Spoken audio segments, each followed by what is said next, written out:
Driver's activity just influences the way you accept, complete, and cancel ride requests. For every ride request that you cancel, you lose activity points.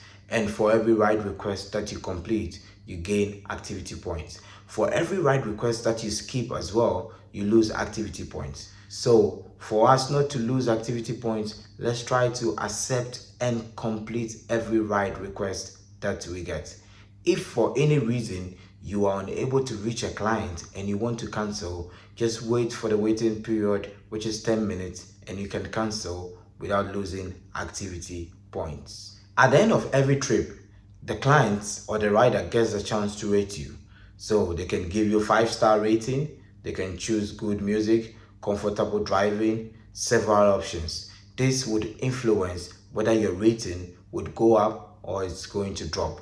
If your rating drops to a certain threshold, you lose access to the app or to your account.